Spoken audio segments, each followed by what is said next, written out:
Oui, miato Christo tau eke mi fondo. Yaba home to, mia sronku mia be vio, mia be edo wo mkare jibe sibere ke ma wole kpo enye kele ni mia novi mia fofoa sibere ke ma wole kpo tanya ele kpo mia cha mia ta. Ma soto nya gome a milese mia novi mia be dosola alo mia be maunya kakala alo maunya fiala Jean-Paul Lawson begbe.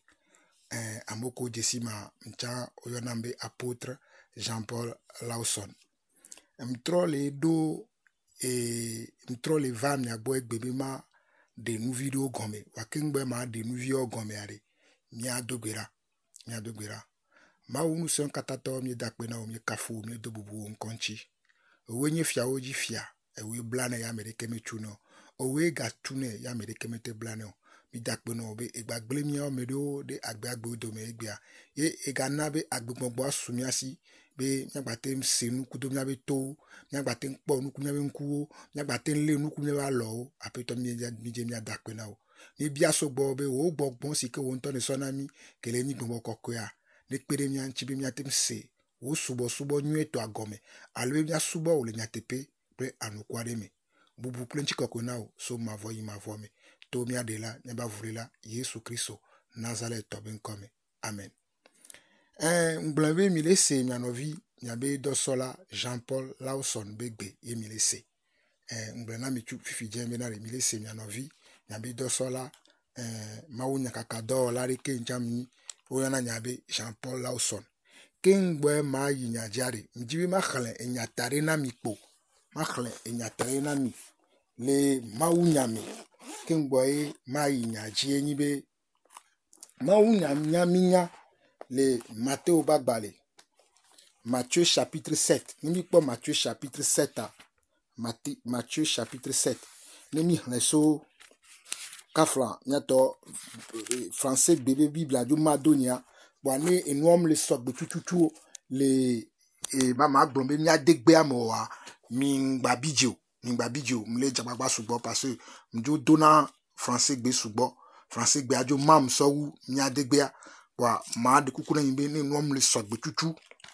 le gomme de amo alo le henhen amowa mingba bidio domo donc anemi po Matthieu chapitre 7 Matthieu chapitre 7 mi hleso verset 15 are oburambe Matthieu bagbale tandrin so kukiwe aton alo nyimnyabe mle gwen chuchuchulo wa bon nyawe kabakaba ne emuke ma wusodo jijina ma glen kwa ne nya kafuma wu enyo donc anemi po Matthieu chapitre 7 à partir du verset 15 Matthieu bagbale tandrin so kukiwe aton andia obe ma klenle français be me chuchu bankengo obe gardez-vous des faux prophètes. Gardez-vous des faux prophètes. Ils viennent à vous en vêtements de brebis, mais au-dedans, ce sont des loups ravisseurs. Vous les reconnaîtrez à leurs fruits. Cueille-t-on des raisins sur des épines ou des figues sur des chardons? Tout bon arbre porte de bons fruits, mais le mauvais arbre porte de mauvais fruits. Un bon arbre ne peut porter de mauvais fruits, ou un mauvais arbre porter de bons fruits. Tout arbre qui ne porte pas de bons fruits est coupé et jeté au feu. C'est donc à leurs fruits que vous les reconnaîtrez. C'est donc à leurs fruits que vous les reconnaîtrez. Et nous qui sommes en français, ma to khrele ve me kabakabane et nous qui ma osodo jijina ma de menami. Mi po mi adoku jinwe le avacho nya glondi la onchi. Amesio va mi agbo le Alain Baleome evo leome la wonye amegasi nyiranyirao micho wope cheche oji micho wope cheche o jesio de wo gbea npe le anukade le anukao wo gbea waikpo le anokaojilo alo wo gbea gbo le srojima obe de wo gbea waikpo le anokaojilo alo wo gbea gbo le sroji maha nimnyabe verset 16 abe phrase vegwa menyero obe de wo gbea wenpo le anoka ojilo alo wo gbea gbo le sroji maha nenemake achinyuisia achinyue chi akunyui eye achi manyo chi aku manyo achinyo matem ache ku manyo o eye achi manyo ha matem acha kunyue o achi sime chi akunyue o la wola nge eye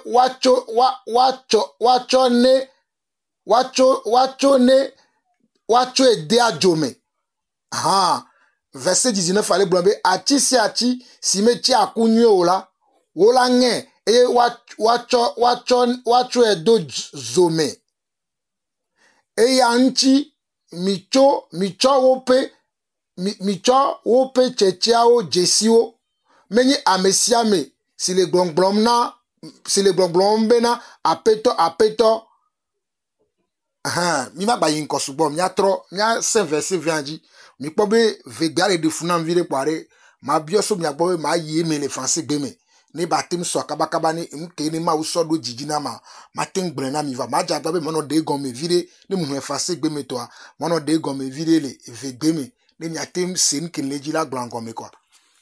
Le Matthieu chapitre 7 verset 15 ça va y verset 20 que mu le vegbe to me voir mi pobe afido wa enwa mte le so de jichuchuchu parce que nyingba hen vegbe ade kekpo kwa ngba madomo donc mle bu enu hen de o ba mle de kukuna mi yelo. O le blombenare, obe gardez-vous des faux prophètes, ils viennent à vous en vêtements de brebis, mais au-dedans, ce sont des loups ravisseurs. Obe mi doda, alors mi comme na kuji nywe, be alakpasunu fialao, on bava no blemio. Gardez-vous des faux prophètes, alakpasunu fialao, on bava no blemio. Ils viennent à vous en vêtements de brebis. Obo ovana miagbo le ovana avano gloma unyanami si bébé alek plola onyo onyinene ovana le alek plola ba be nonomeme. Ils viennent à vous en vêtements de brebis. Ovana le alek plola be nonomeme. Mais au-dedans, ce sont des loups ravisseurs. Le wanto wame wabe ditinyame. Si bébé ko wanto le kekale wabe jimira obenare. O le si bébé ekpon o nene ekpon kele djinu ke la kebela le la dunene obe vous les reconnaîtrez à leurs fruits mila do de si to be kucheche ome e kucheche ke bible ale djila namnya le fia le nyinu ko vous les reconnaîtrez à leurs fruits nde be nyibe nya Kristo to minte sinanu angomo no le glon yibe na be vous les reconnaîtrez à leurs fruits nde be nyibe amesubom te dona de se gomo amoro ona sebe no le glon be vous les reconnaîtrez à leurs fruits e gomo nyibe ameke nyi ma udola ke le be chachimea amo sugbo gbangbangban amo wen nyi ma uba me adodo enwa amoro kona sebe ameke ni ma unya glona voyez que mebe mo subo le si ale gbegbe e ti popo le si anigba di mo subo le si amewen yin nu ko enyi ameke doyo yo apasa va enu ke nya ale gbon le fi ale ne mi khoma ou be gbongbon nya wa gbongbon le tona bi benare vous les reconnaîtrez à leur fruit e gombe le ni benare mi la po do jesi to wa be nu fia o ko do ba gbenono me. Parce que nous fia nous kemi le fia et kuseseye akbe kemi anto mi le nocha et kuseseye yenti ma unya le blona mi benare vous les reconnaîtrez à leurs fruits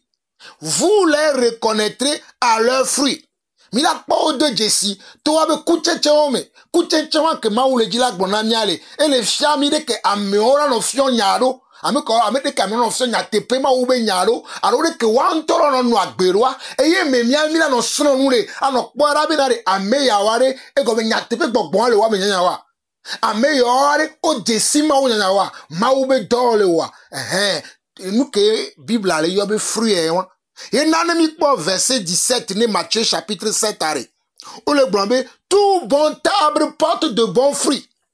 Obe atire que nya ati adodo ni ati nyuare.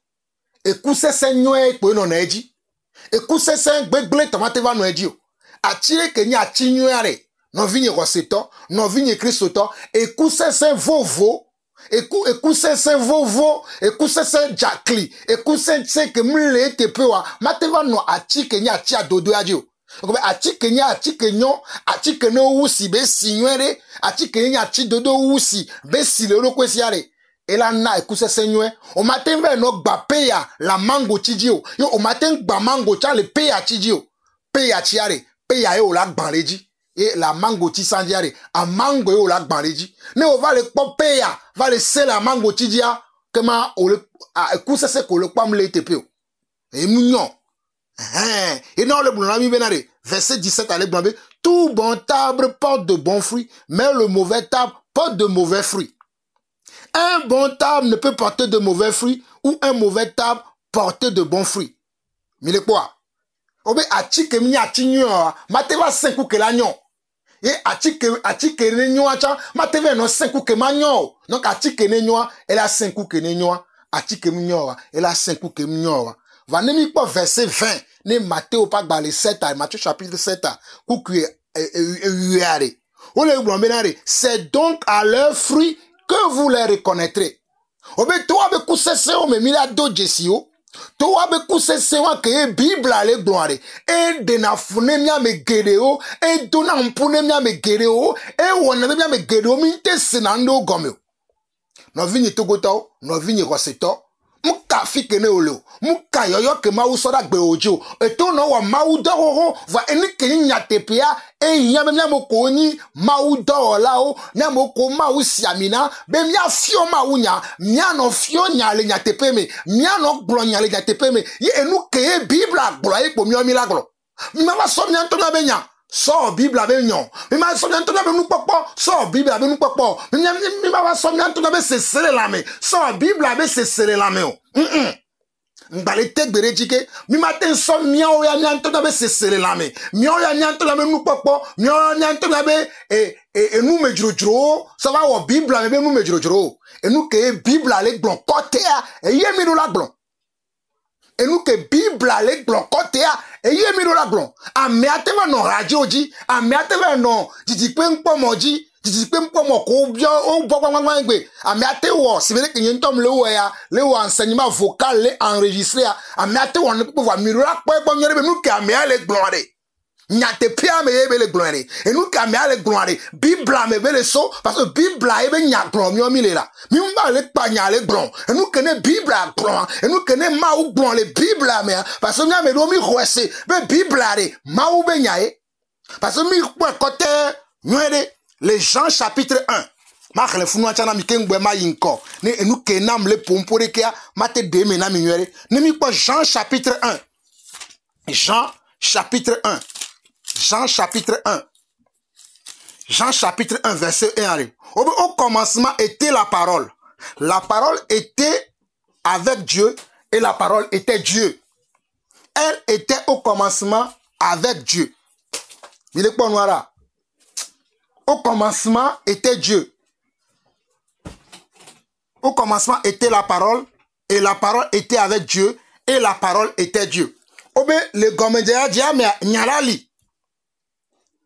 Eye nyalali kple maou eye nyala enye maou le gomeje diamera nyalali kple maou eye nyalali ni maou donc a maou nyake miomi le glonre eye ni maou anto ye ni amli magakpea eye ni yuda jata eye ni yavamachiava eye ni nu sento eye ni kokoto eye ni gbogbo be nu se maou nyake mi le blanto me nu se ale mi miawo eye nu se va maou nyake ne le dole nu me na mia nyake ne mi le blon nya me nu se le ye na Bible agbagbon le Jean chapitre 8 ma khana mi cha Jean chapitre 8 Jean chapitre 8 Jean chapitre 8 Jean chapitre 8 ça les blonvenare Jean chapitre 8 les blonds verset 32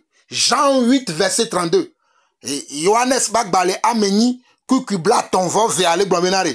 Vous connaîtrez la vérité et la vérité vous affranchira. Obe mila jesi nyatepea, ye nyatepea la wo mila zwa brorevi. Non vigne, mukanu kemeno otoleo, mukampo mekemo otoleo, mukanu ko dogo la nigbanjo. Voine ova dogo nyatepe bonbon, yo ova do jesi nyatepe bonbon, yo ova ho nyatepe bonbon le wo meare.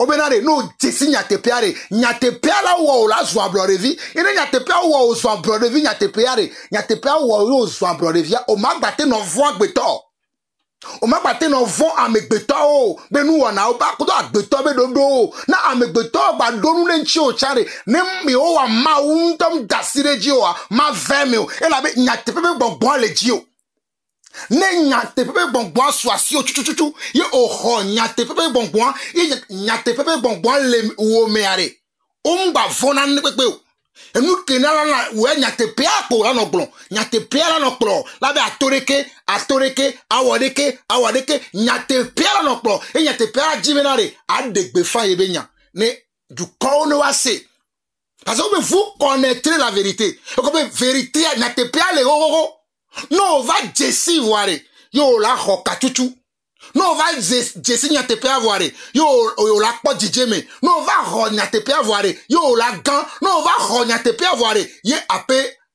gbe o la tro non vigne ku fofo yo nu kana yem le glonya na mi o kafla enyade o va le dile nkeke o me va yibe mi le pobe nyabe pastor Bubuto apôtre William Tete fion nous no va y ni so mi po et de an to be va fion et le fion le alors le be konu o me mi po directement de que y to le fion nous be ple que be fion ye enye be que mi le seigneur Jean-Paul Lawson be que mi le se a amedo va le bio nous me kuku koru no wanchi be nya cha mi le fion mi awunya mi acha ma wo mi enu ke mi anovi ale gbonare enu ke mi fufu ale gbonare ne nya cha mi sro wa de ke mi a mi sro no aro ye eva webe mcha mva fiande ye mmeva yi consider de kalo consider amevewe ya ye mcha mane nebe nyabe amo watense na mo waten po edo je sikotebe enu ke mi omi le gbon enu ke ne le bible ami aye mi le fion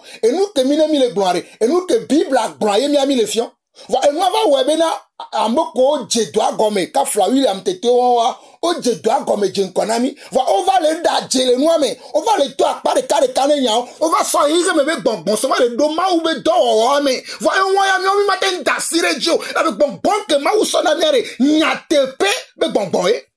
Oh, nous avons reçu l'esprit de la vérité et l'esprit de la vérité ne peut pas supporter le mensonge. Mes frères, je vous dis la vérité, l'esprit de la vérité qui, oh, alléluia, que ne le mia domeare, que le mia mebe, le mia domere, tchotira me ameare, matemu no me mia no don, nous bebledio. Mile se no mera. Fifia que William Tete va le poebe, mi fia nous courons wanchi. Ye mi blome, nous kebe le fia me ni nous adodeo, mi nous kebe Bible ale blon. Eva glonyare le radio di ye amere sonya soro rambe nuke William le glonso nuke mi le glonche ya ame asonya ro rame egbe nuke William glon ma pue na mi kengbe ma tro glonu ma tro fia nu kudenchi ne ba sebe nuke mi le glon nuke le yatepe ami le glon mi le panyare va le glon nuke bible le glon ye mi ami le glon lo ma pue na mi ne nyase ne nyakenele asinya magba sokpe na mi lo.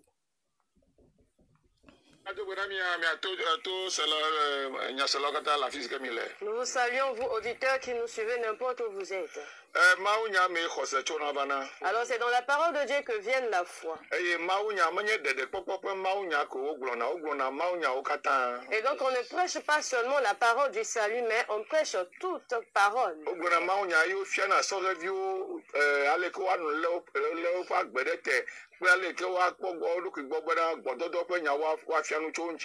Et donc on enseigne, sinon on prêche aux jeunes comment se préserver du sexe. Nous sommes le bois fiant les que no sur le pack beado, Manuel, nous le Et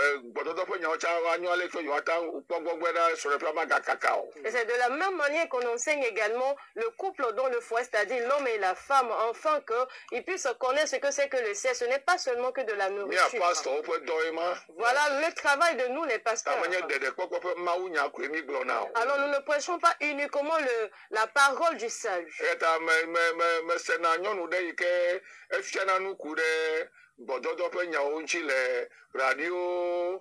Radio Nukanana FM. Et donc, je suis d'habitude un enseignement d'une femme qui parle à propos de la sexualité sur la radio Nana FM.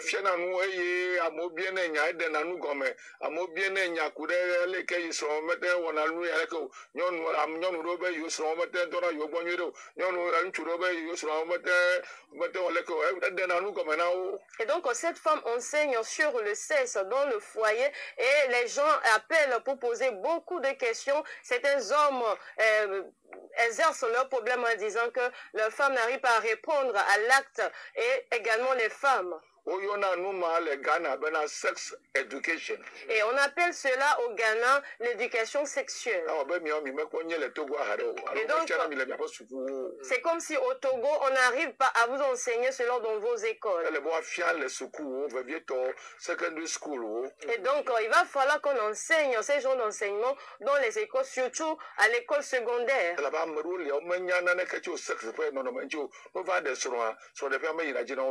Et donc, il y a bon nombre de personnes qui méprisent la sexualité. Donc, lorsqu'ils arrivent dans le foyer, cela devient un problème pour eux. Raison pour laquelle vous allez voir que leurs époux sortent et aident des maîtresses en dehors du foyer.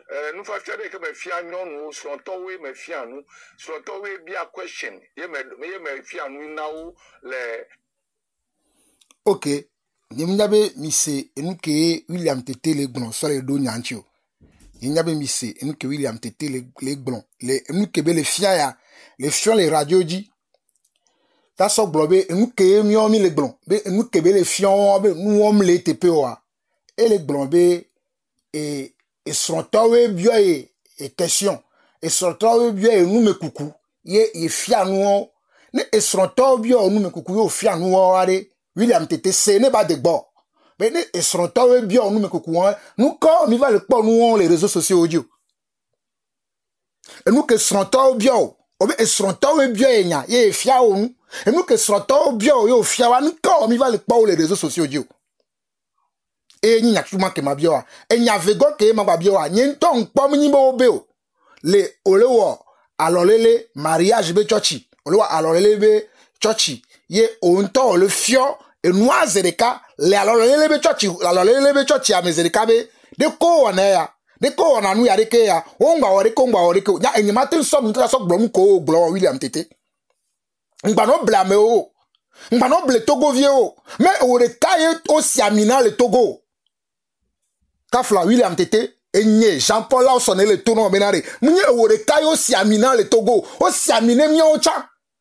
Fa nous que Bible a blanc et nous mi le fion nka o ne mi le fion nous gbegle ye mi le blanc mais nous que mi le fion nyo wa ayi do ko me no vinye nu ya ke fion ye fion nyero ka flan ye mu wenyero a mi do gbe aro tanyibe mawune na matem no fia nous que ne le nyamea va vi o dile va tronya bon nya ko on to le blanc wa e nous ko le to le nu me na on to le blanc wa ne nka elle dit de ko le soedo nous que le blanc le to le nu me no fla le blanc wa be me maunya de car me recebe nya de car boye Bible aglono mi recebe nya boye la fion be yo pasteur ocha ye la fion bodondon ma bien o William Tete ma bien o nya de car William Tete verset K pour qui quand la sauvetion mi les Bible à me fifi les nous blabla roi me yo les nous blabla ya me yo la te sauvetion mi be fi ereke ye amoko je doa gomme kangba o William Tete yo va le we alors kangba mi va le we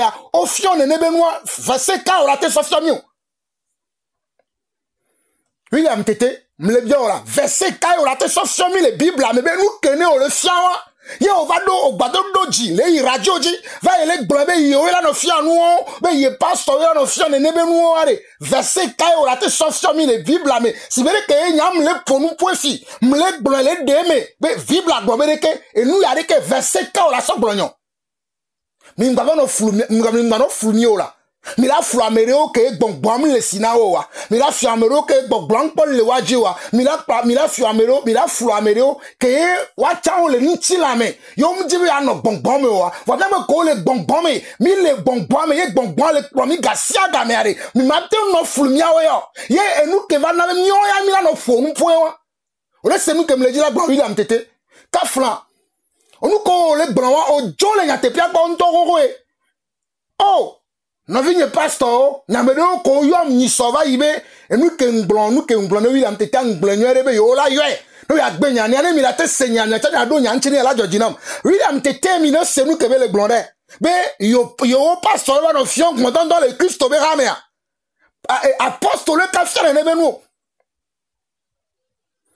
prophète ka fiere ne benu évangéliste ka fiere ne benu et nous fiala docteur ka fiere ne benu ye pastor Alain pour la question de nebenu mi ngba no blame mi ngba no blame ne mi la blame o wade ta flan mi ven no mi no se bi ke me to ne kwa won to le gble won to ape nu le gble menare ye ne lea ye pona ye sena didipe npo moreji be didipe npo mo ko yo be na FM be nyonu re fiona ne nebenu o be nyonu ke fiona ne nebenu o e de na amobio ne question subo amobio ne question subo amobio ne nu gome koko subo ye be de na nu gome na enu ko le poare o pone tellement be eva yita gbono be o chon va le don le ma o nyame o kenyi ma o ba mesiamina no ja ponu fo la so bible agbonya kure ko senti de kemina nu agbero le ko semia William tetenko nu ke le don pona o ma mi le gbonya na wa ko la de fuku be na re ni ke gbon be le tepeo ah yo novio ye jolo nya tepe agbo mi do gberare tanya o go va nani gba le jibi aflumia oh kafla o la flamede o ya lo vo ma flumia o yo ni ya nu ke bible ale gbon re ye mi le gbon bible an gbon me na de ma no Ephésiens chapitre 5 ma no kaba ken gba e ma trova wu nya nu de nkem le jila sofion togovio ne nya no nya keke nya chile ko se amia bible an gbon le Ephésiens chapitre 5 Ephésiens chapitre 5 Ephésiens chapitre 5 verset 3. On voit que la débauche, ni aucune impureté, ni la cupidité ne soit même pas nommée parmi vous. On voit que la débauche, ni kani débauche au marlin, au maune venouye, ne matin glenami, les effets toba baleme, les bébés biblame, ne nyak para benare, nous que William tete le blanc, nous devons le dire la 3 minutes. Elle a 3 melo ya 2 melo. Va mio ya matin 3 mitomo. E fait ce toba balé. E fait ce toba balé. Amaton kuku etona le bon benare. Ke arasi wowo ble mako nyenye katala. Oh, mino c'est nous que Bible a les blancs. On balé blanc. E fait ce toba balé. Kuku amaton chapitre amaton kuku ameton ya le bon benare. Ephésiens chapitre 5 verset 3. Ke arasi wowo ble mako nyenye kata alo nous que clé la wome gayo enko gohan le miadome o abe alesi woje amekoko ene ole c'est nous que Bible a le blanc que la débauche ni aucune impureté. Que la débauche ni aucune impureté. Oh ben nous que ni mako benwa et nous koni mako benwa. On va se le mia bon tonton. On va se nous le mia bon tonton. Et puis on va nani le church be home. On va nani le Yesu Christ be home. Avec do church en tonton ni avec na même yo a mi desima wa o be home ya. Yo on va le blomber na re. On va le blomber. No da donyon nous bois. On va so kafla, on va so nous soumettre ça et tout bon. Non nous ne pas taille dit va arrêter, non nous ne va arrêter, nous on ko le fiore, mako be nous le mer. William tete mako be nous ko le fiore mer. William tete ngbalé bien au Québec nous ko le fiore, mako be nous le mer. O benare, nya fia nous keni et nous que nous kokoe à nous que jena me kokoa parce que ame kokko mi nyanto mi nyame fodi o sa mi won nous vont gede ça mi no yire mi won nous se yire me to nene va que Yesu va Yesu va romi Yesu va kure nyata la tiso ganti ye be so be bonbon do mi ame are e be na re mi ngba no agbe ma patron hanami Efese to ba gbale pour que amaton verset 3 le bro benare ke ahasi wo ple mako nyenye kata alo nuk nkekle la omega yo enkogo han le miadome o abe ale si woje amekoko ene obenare ongba yo Éphésiens chapitre 5 verset 3 que la débauche ni aucune impureté ni la cupidité ne soit même pas nommé parmi vous, ainsi qu'il convient à des saints. Ainsi qu'il convient à des saints. Ne mi bebe pas et titre bagbale. Mi bebe pas titre bagbale. Chapitre 2 allez. De que nyon worora no le nyon Christo ramea, ofien le funwe. De que nous souhaitons no le Christo ramea, ofien le funwe. De que de kakpio, de tuguviola no le Christo ramea, ofien le titre bagbale. Et ta me fait, ou de Timothée va balé, ta ma toi, au fion les me. Eh, William Tété, m'benare, dès que m'y a sorevio, alors sorevio non, le Christ aura me au fion les Timothée va balé. Timothée va balé, à ma toi, Timothée va balé, tout ban, chapitre 5, au fion les me. Et ni, et d'ani nyon, et d'ani sou, au ba fion les titres, n'ignore que ma yo titaro. Après Tito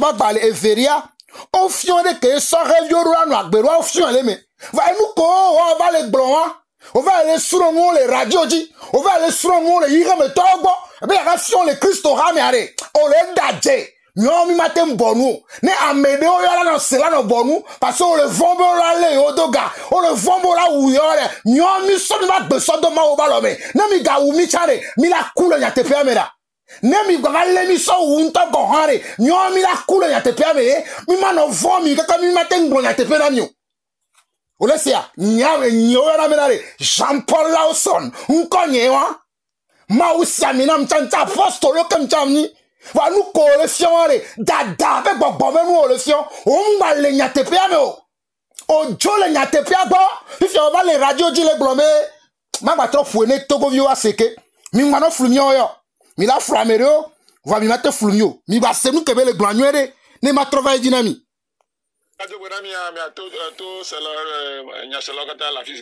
Nous vous saluons, vous auditeurs qui nous suivez n'importe où vous êtes.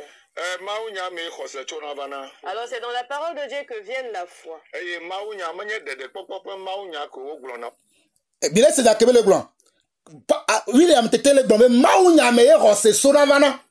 Ye Maounya me de popocha sonavana. Va Maounya yo le blanc.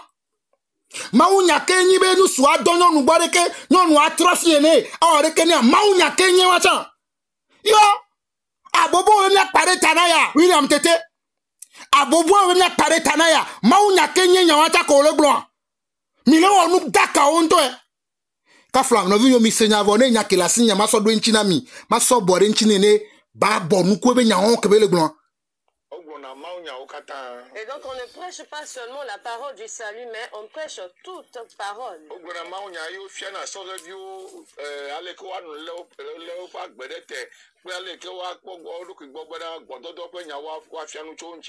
Et donc on enseigne, sinon on prêche aux jeunes comment se préserver du sexe.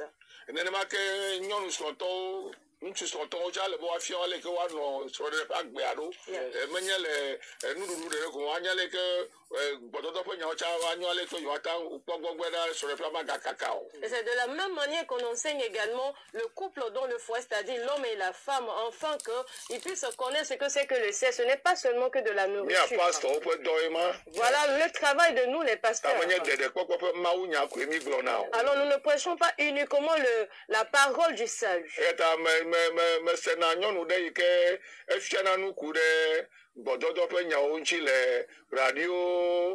Radio Nukanana FM. Et donc, je suis d'habitude un enseignement d'une femme qui parle à propos de la sexualité sur la radio Nana FM.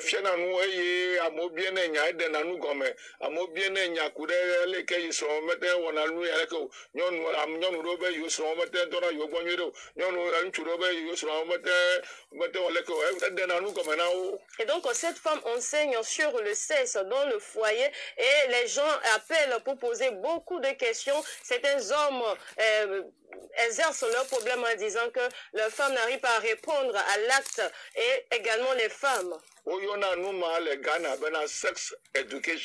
on appelle cela au Ghana l'éducation sexuelle. Et donc, c'est comme si au Togo, on n'arrive pas à vous enseigner cela dans vos écoles. Et donc, il va falloir qu'on enseigne ces genres d'enseignement dans les écoles, surtout à l'école secondaire. Et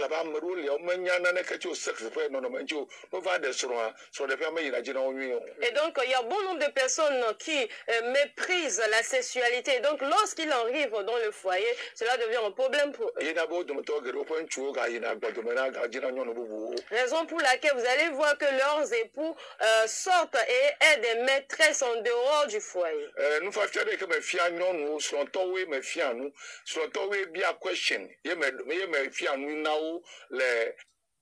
Mire se na ke William Tete le blanc.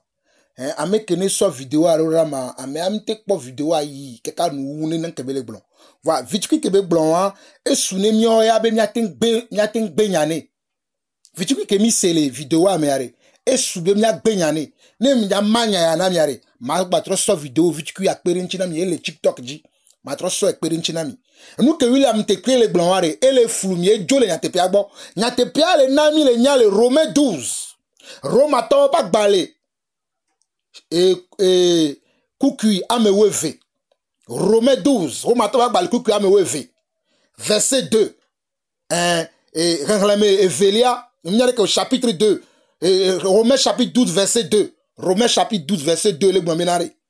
Ne vous conformez pas au siècle présent, mais soyez transformés par le renouvellement de l'intelligence afin que vous discerniez quelle est la volonté de Dieu, ce qui est bon, agréable et parfait.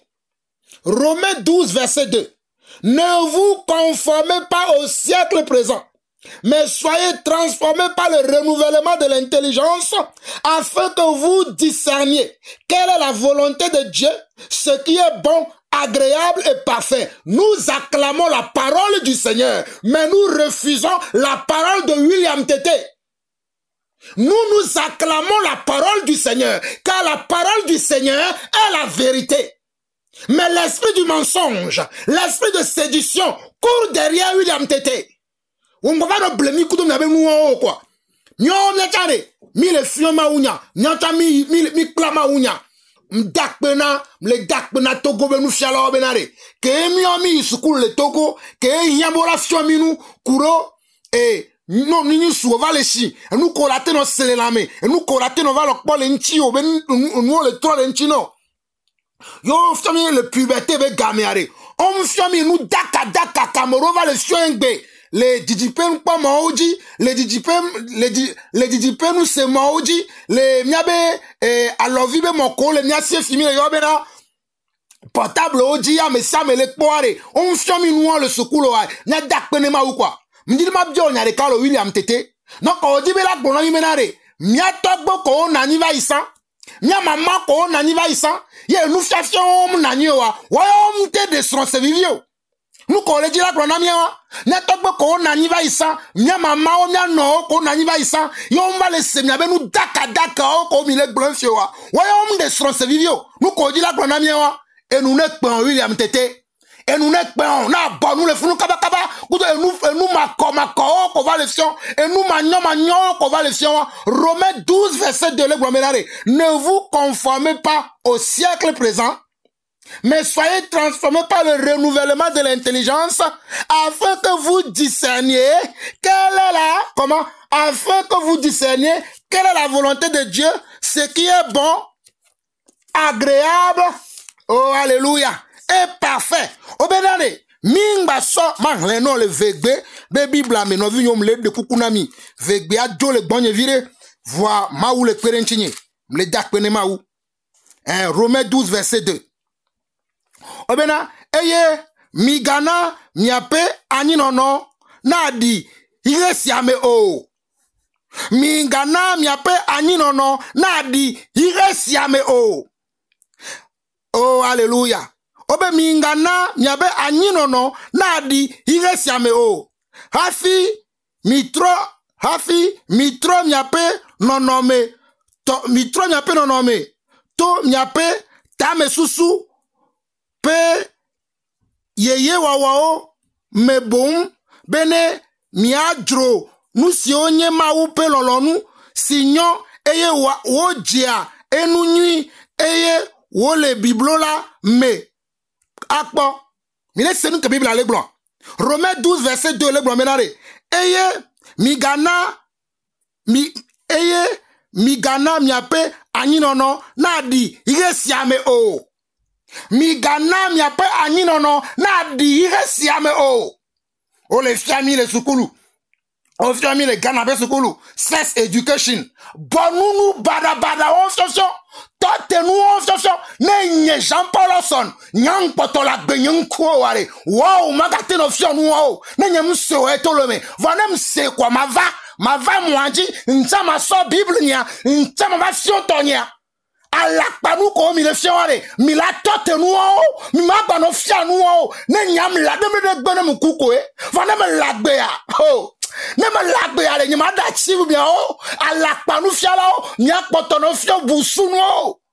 Obedare Romains 12 verset 2 le glombe eye migana miape ani nono na di resiame o hafi mitro miape nono me to miape tame susu pe ye wawao me boum bene miadro nous signé ma ou pe lolonu signon eye wa jea enu nui eye wo le blibola me akpo. Romains 12 verset 2. Ne vous conformez pas au siècle présent, mais soyez transformés par le renouvellement de l'intelligence, afin que vous discerniez quelle est la volonté de Dieu, ce qui est bon, agréable et parfait.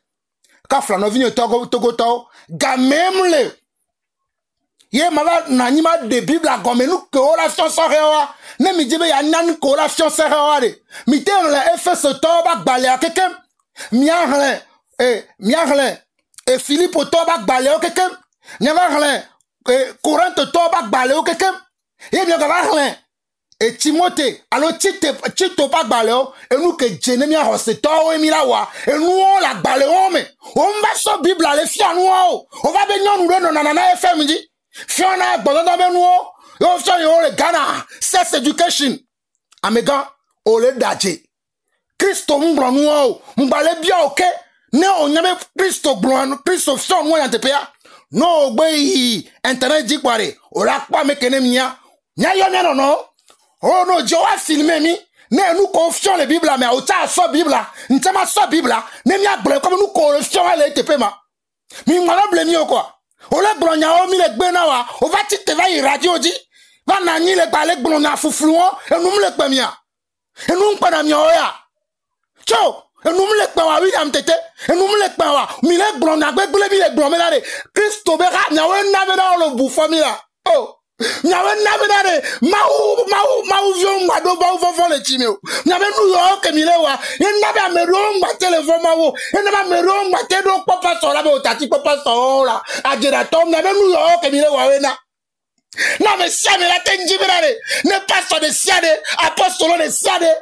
Maouba me samina ne sia de la tenji takbaba be yo anu agbele Bible be popote alors nous koyo le fia nous fia wa soku Yesu Christo to ale o mo no bufo miao nya maou nya glolo we gbore nya we na be yika be tom tele tro nya be nous fia na be yika be tom tele tro e nya be nous fia na ba moko le Christo ha mia o ba le no agbele nu ti la me o mi tele no agbele gbogbo me o la be mi le fia gbogbo me nous fia o bon me nous fia ya Jéna Christo to va mi va le fio il me nous fia mi jole bon me nous fia mi va le fia il me nous parce que mi dit à mon plan ya do bon ça Ome miawe nye. Voa mia mero mia mi ma lon la. Ne gbe ku mie. Voa ne mi poto la gbe. La me agbe o dome. Ne ye o amawu. Ameni sikene wo jipo pra nyigba. Mi vebe yababa chiava. Mi vebe yesu. Mi vebe amlima gakpe. Mi vebe gakpe sese. Ne na mi fola gbe o dome ale. Mi ma bonu pa mi o. Mi ma bonu pa mi o. Mi ta mi la gblom ne toke mi nya.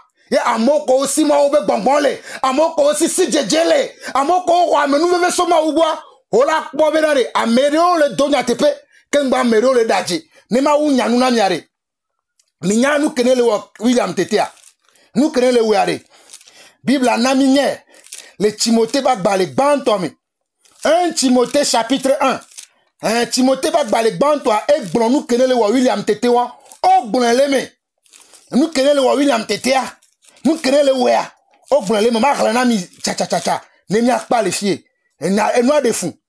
Timothée chapitre 1 verset 3 au verset 7.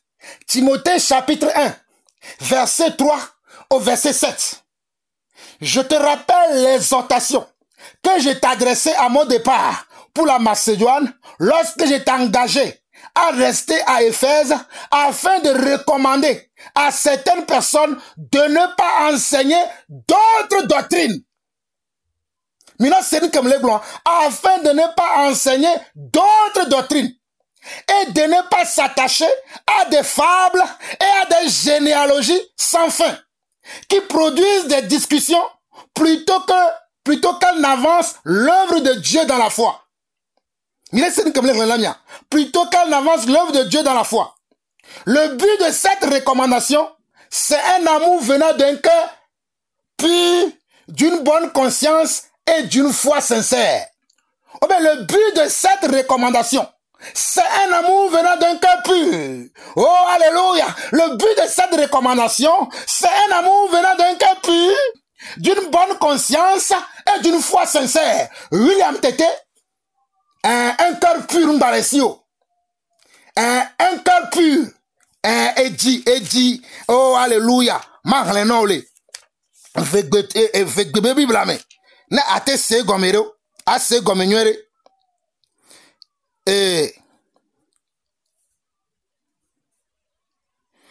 Marlenole avec bébé Bible, mais. Ne matro de gomé, na mi kaba. Avec bébé Bible, ale globenare. Allez si menglonu wobe, allez si menglonu wobe, nano Efeso, et si meyinade Macedonia, bene na dese na ameade obe, ome gafia enububu o, eye bena ome gadoto glio, ple didimenya, mile quoi? Omega do to glio, ple didimenya, sio sepedo melina o, sio sepedo melina o, et la bena, nous siao hea, anuku chocho, gedeo, veo nusi, maupe nuduani, le rosemela, dina la, nenema ke megalenu roulant fifiahan, ke cdd penu wawao, enyelolon, sito djadje, olesea ni ke Bible ale blanc, William Tété C. 1 Timothée chapitre 1 verset 5, ke cdd penu wawao, enyelolon, sito djadje, ple ditinya nyue, dakple rose, si me alakpa, deke mele o lame. On est Seigneur William Tété, ma parle 1 Timothée, chapitre 1, verset 5 anon. Que CDD, penou awo, enyelolon, si cho djadje, ple ditinya nyue, dakple rose, si me alakpa, deke mele o lame. On est Seigneur. Aha, nous que Bible allait blanc, obénare. Que CDD, penou awao, enyelolon, si cho djadje, ple ditinyanywe, bakple rose, si me alakpa de kemele o. le but de cette recommandation, c'est un amour venant d'un cœur pur. C'est un amour, que soit aussi le vivre, un amour venant d'un cœur pur, d'une bonne conscience et d'une foi sincère. William, est-ce que tu as la foi sincère? Rosé que soit ditinyanyo tome la siwa. William Tete, rosé que soit ditinyanyo tome la siwa. Yo, le fion nous begoulewa. Verset 6 à l'Église. 1 Timothée chapitre 1 verset 6 à l'Église. Quelques-uns s'étant détournés de ces choses se sont égarés dans de vains discours. Obe ameado que ojo le ditinyaome. Ojo le un cœur pur mais. Ojo le une bonne conscience mais. Ojo le foi sincère mais arrête. Ils se sont égarés dans de vains discours. On va les fier nous comme Dieu. Marlène le Bible verset 6 verset 6 à le Bible.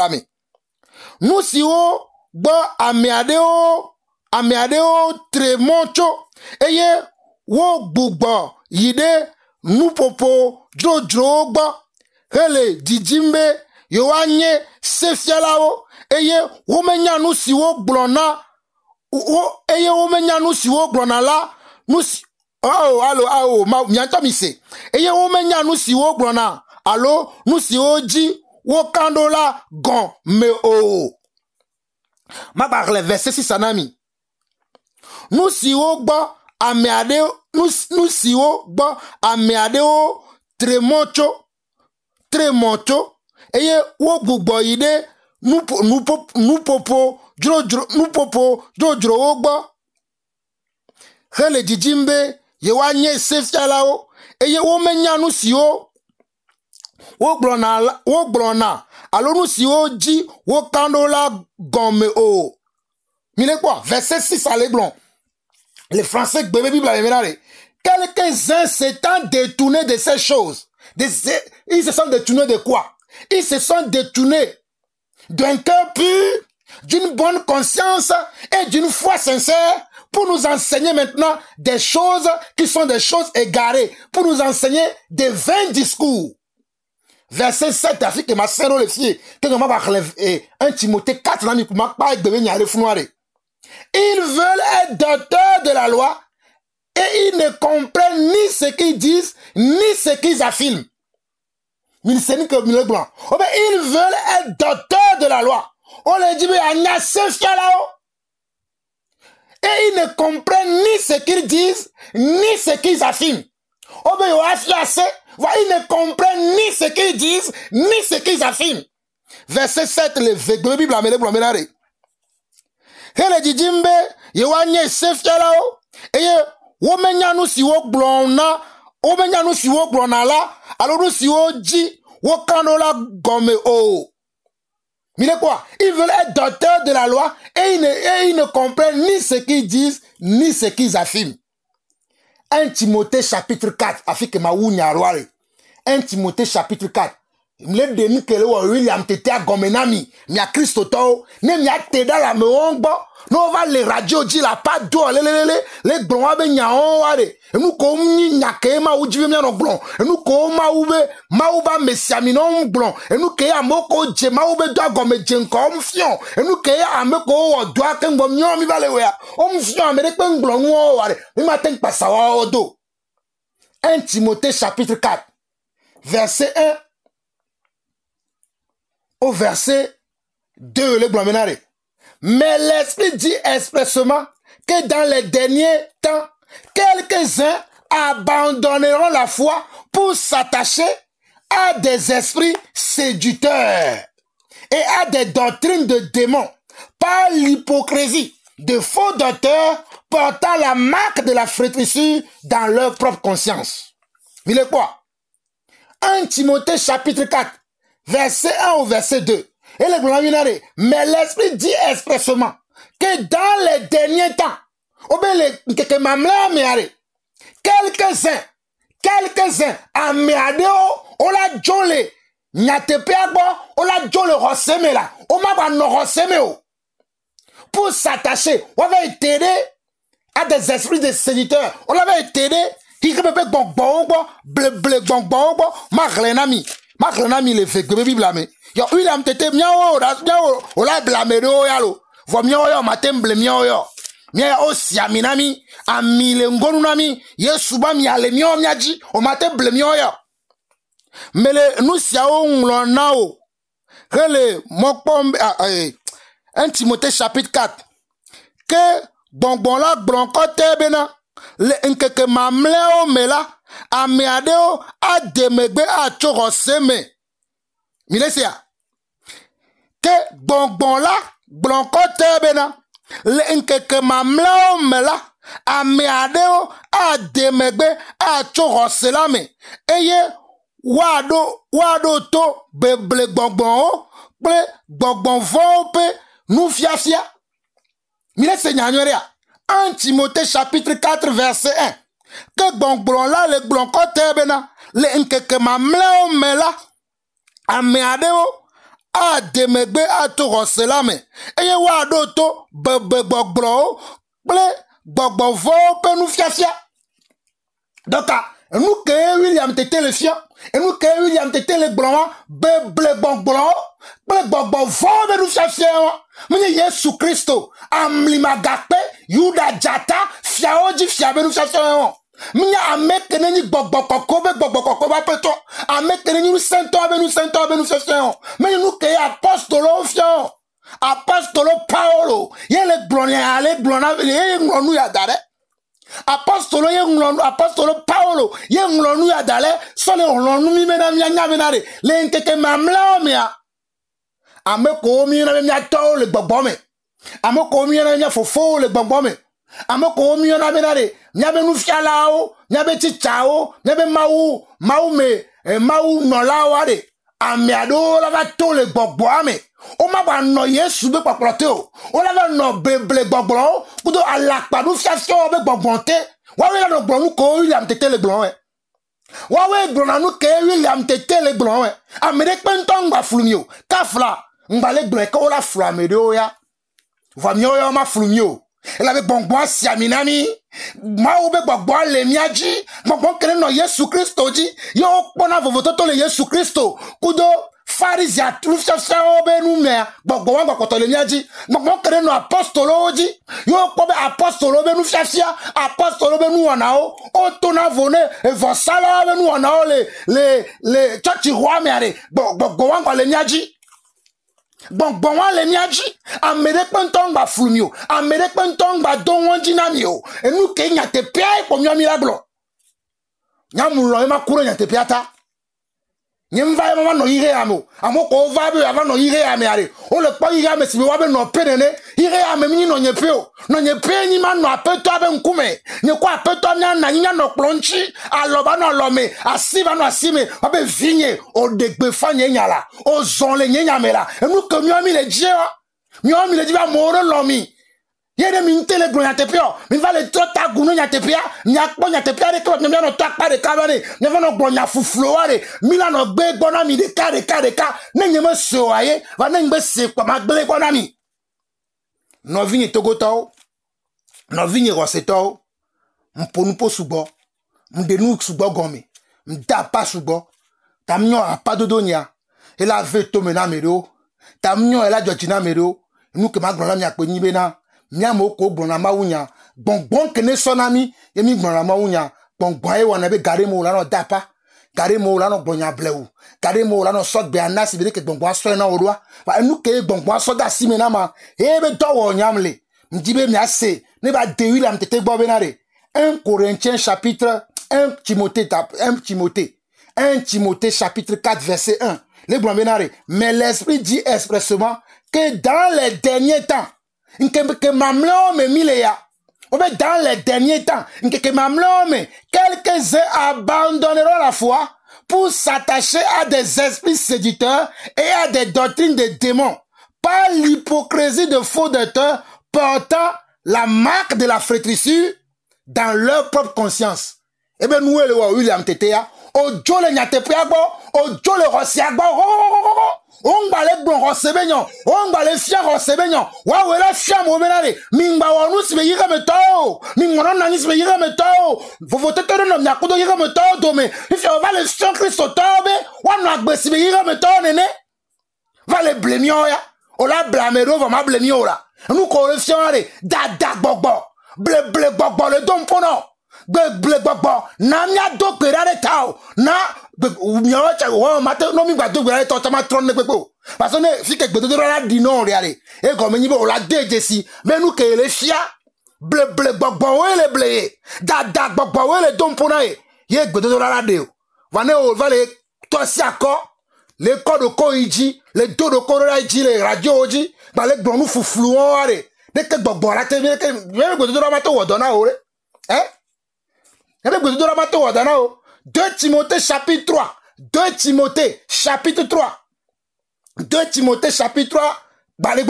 2 Timothée chapitre 3, verset 1 au verset 3 il dit, sache que dans les derniers jours, il y aura des temps difficiles, car les hommes seront égoïstes, amis de l'argent, fanfarons, hautains, blasphémateurs, rebelles à leurs parents, ingrats, irréligieux. Et le Waouya, il a entêté.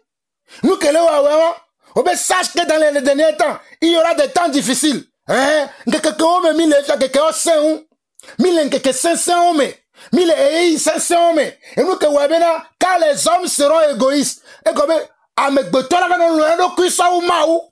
Avec le cul on mène nous le fion. Allons le cul ça ou maounya. Allons le cul ça ou nya tepea. Allons le cul ça ou nous que Bible allait boire. Et ben nous le fion. Allons de kio saou maounya, allons de kio saou nyatepea. Mwana miso comme de diable menade. Obe mila jesi nyatepea la o mila zamblo de vie. Nyatepea o mi zamblo de vie.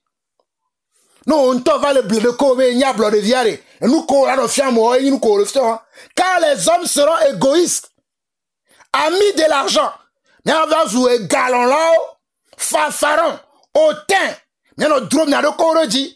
Blasphémateurs, miazu adjeralagao, rebelles à leurs parents, ingrats, irréligieux, amemadakpeo, bon nous ko mille fiora. 2 Timothée chapitre 4. 2 Timothée chapitre 4, les blomenare.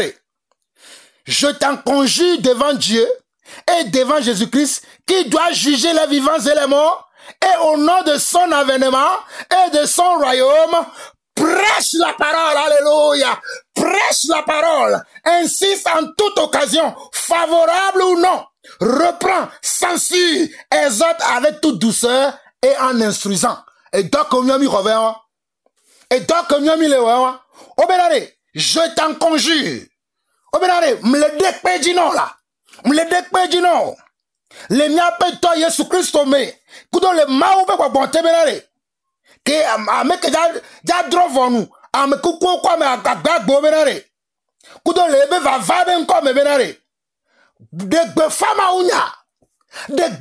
unya le eyi de pepe me e da ni eyi sese o eyi kem sese o eyi nyeto alo eyi ma nyeto wa de gbe fama unya 2